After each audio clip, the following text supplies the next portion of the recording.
First of all, I do want to emphasize that we will have bear markets again. I mean, many people in the media and in politics say, no, everything is okay now. That is totally incorrect. We have always had bear markets, and we all over the world, and we always will.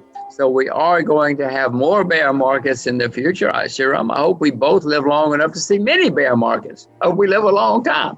But I don't know when. I would suspect that the next one will be sometime in 2021. It might be extended to 2022. But, the markets have been going up for over 10 years. This has never happened. Certainly in America, it's never happened in history. And right now we have governments everywhere, especially in the U.S., printing and borrowing and spending a lot of money. But all politicians are doing it everywhere. So there's a bubble developing in some markets and in some industries, but it's not a complete bubble yet, at least the way I look at it. Some industries, some stocks are in a bubble, but many stocks are still down. Throughout history, whenever there's a theory that's lying around and hard times come, many people say, hey, that's a good idea. Let's try that. It's bad, let's try it. And right now we have MMT, more money today. And everybody wants more money today. It sounds wonderful. It sounds easy. But I would remind you, Mr. Marx had a great theory. It sounded wonderful. People tried it. Nobody wants to be a Marxist anymore. We now know it doesn't work. But that doesn't mean people didn't try it, because it sounded good for a long time.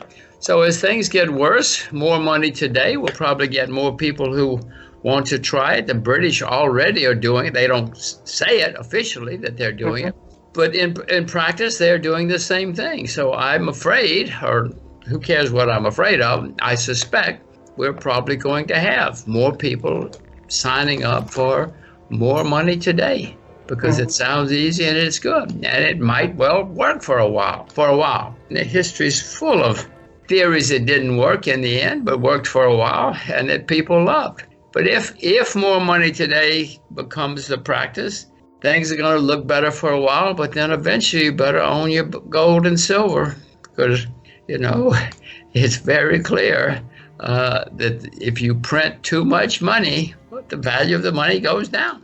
I was still waiting, pessimistic about the price of gold. As you may remember, I started buying gold in the summer of 2019, as I was pretty clear about to many people, and I have been buying gold since. Not buying it at the moment, waiting for it to go down. Right now, a lot of people are being forced to sell their gold to eat. India's the largest gold market in the world, and a lot of Indians have to sell their gold. So, but somewhere along the line, I'm going to buy more gold and more silver. I mean, I'm sure I'll get the timing wrong. I always do. But I will certainly buy more gold and more silver. I probably will buy more silver now, just because silver is cheaper on a historic basis, but buy more of both. I'll buy more of both.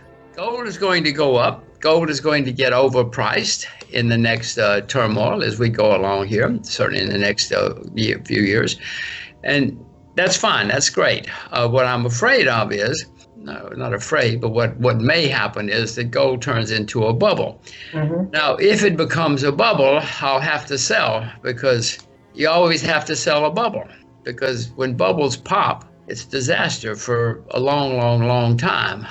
So I hope gold doesn't turn into a bubble, because I don't want to sell. I want my children to have my gold someday.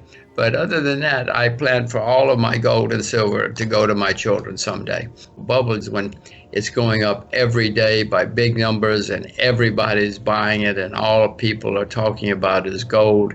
Yeah, there was some of that back in 2011, September, but no, that was not a bubble. I've seen many bubbles and read about many bubbles in my life all over the world, and that was a period of exuberance, overpriced, but that was not a bubble.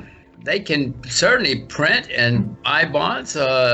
They have more money than I do. The Bank of Japan, the Bank of America, the Federal Reserve in the U.S. have more money than I do.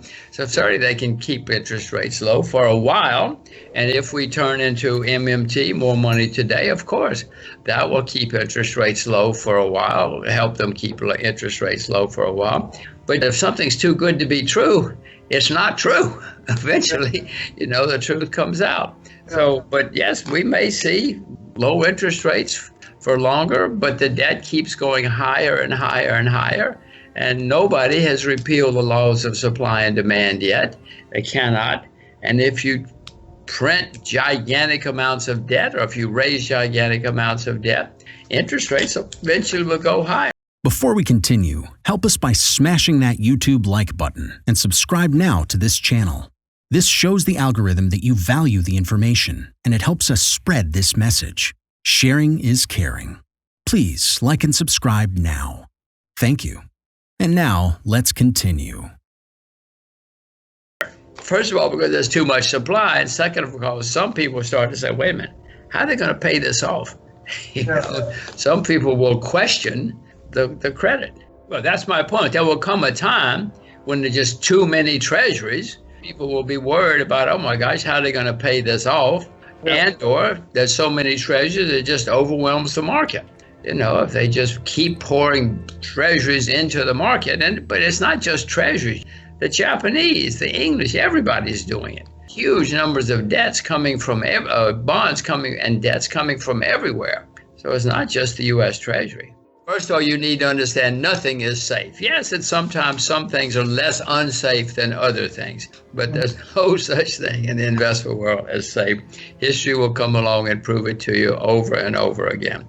So now, yes, at the moment, certainly, bonds are clearly in a bubble. Interest rates have never been this low in the history of the world, ever. It doesn't mean bonds can't go higher. It just means we're certainly in a bubble in the bond market. Stocks, the U.S. stock market is at an all-time high. Doesn't mean it's a bubble. In fact, it's not some parts of the U.S. market may be in a bubble, but the whole market is not. So as I look around the world, the only asset class, I don't see any currencies in a bubble. They only have, and commodities are the cheapest asset class all over the world. I mean, commodities are down a whole lot. So as I look at the world, commodities are the cheapest, and maybe that is a less unsafe haven. Maybe silver, silver's down 60% from its all-time high. Well, that's not overpriced. That's not a bubble. Something that's down 60% from its all-time high is clearly not a bubble. But safe? I don't know anything safe. Bear markets don't go on forever, and bull markets don't go on forever, no matter what country, what asset class, etc. So will Apple someday go down? Yes, believe it or not. Will Google someday go into a bear market and maybe even disappear? Yes, I hate to tell you. You've heard of the Dow Jones Industrial Average, which is probably one of, if not the most famous stock average in the world. It was started 125 years ago, more or less. Nothing. And when the Dow Jones Industrial Average was founded, it had the most astonishing blue chips in America. Everything was the bluest of the blue chip. None of those companies are still in the Dow Jones Industrial Average. None of them. None of them. Even though at the time it was very carefully selected for the best of the best.